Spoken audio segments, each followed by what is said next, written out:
So I hope you had a chance to watch the babies documentary. Reflect on the four babies as we discuss many other concepts related to development and socialization throughout these mini lectures.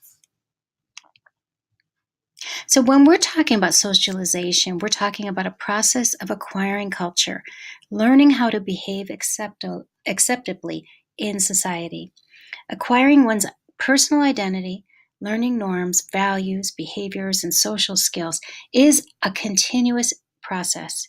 When we say enculturation, we're discussing socialization into a certain culture.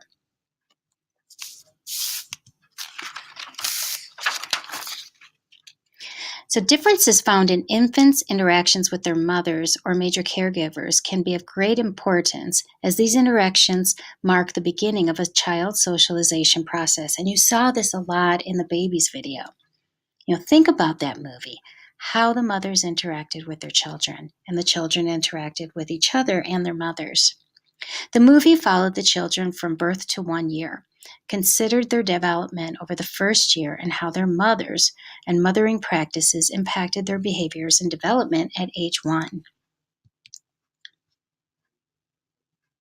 So, as described in our book, in a study by Kelly, they videotaped observations of rural and urban mothers and infants in Germany, Greece, Costa Rica, India, and Cameroon. And they found the following. Those from rural areas, infants were found to have shared a greater physical space with their moms. And the rural moms spent more time in bodily contact with their infants, carrying their babies, sharing seats, and sharing their beds. In contrast, in more urban areas, infants shared less physical contact with their mothers, but had more face-to-face interactions because they were facing them and not on them. This was proposed to lead to development of self-identity, because these infants are put in a position to interact with their moms as separate beings.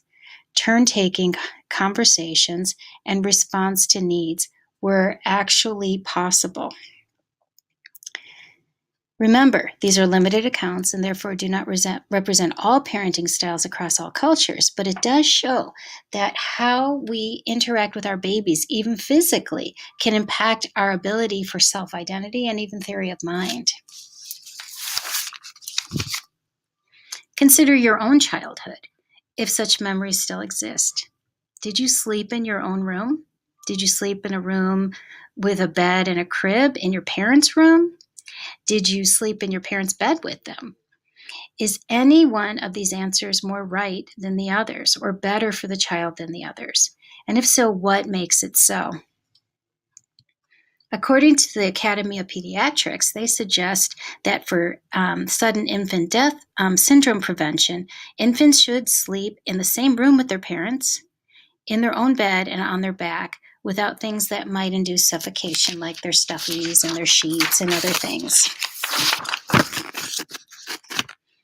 Cross-culturally, there's definitely variability with regard to family sleeping arrangements in terms of who sleeps where. Research to date reveals that most societies do co-sleep. That is, in most cultures, children sleep with their parents in their room or in their beds. Interestingly, the United States, in terms of being a Western culture, is one of the only countries where the norm is for parents to have a separate room from their child. Within the United States, co-sleeping is common among many subcultures, such as Asian and African American communities. Such practices become so entrenched that they become almost moralized, where parents who do or do not allow for or follow social norms might be seen as abnormal in terms of their relationship with their child or with their parent or with their partner. And what I'm saying here is that sometimes when we hear about somebody who sleeps with their child, we have a way of judging that, or judging whether they do or do not have their child sleeping with them, especially in their own room. Schroeder, in 1995, who is a cultural anthropologist and cultural psychology figure, proposed that such differences in sleep arrangements may be due to what is culturally valued. In a study that compared participants from Orissa, India, to participants from Chicago, Illinois, parents were asked to consider a hypothetical family of 7 and explain their preferred sleeping scenarios. So one scenario one, is children sleep with their parents and brothers and sisters sleep together. Scenario two is dad sleeps with the boy, mom sleeps with the girls, and older brothers and sisters sleep separately. And in scenario three, parents sleep together, brothers sleep with brothers, and sisters sleep with sisters. And they found that each Indian and United States parents focused on different values when deciding who sleeps with whom. Universally, both believed that they should value incest avoidance, where older brothers and older sisters might get together. But otherwise, the rationale for sleeping arrangements did seem to differ.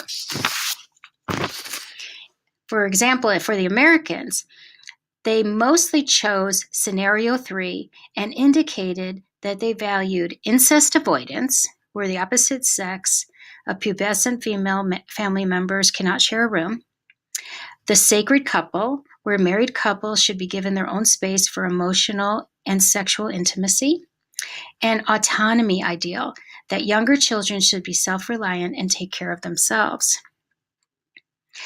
In contrast, the Indians chose all three scenarios. They valued the following in descending order of importance: incest avoidance, and then they valued protection of vulnerable, that the young child should not be left alone at night. They valued female chastity anxiety, where unmarried post-pubescent women must be chaperoned to prevent them from engaging in sexual activities.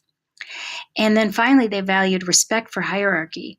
Post-pubescent males were given social status by not having to sleep with their parents. So I'm going to take a break here, and in our next brief video, in our last brief video, we'll talk about parenting styles.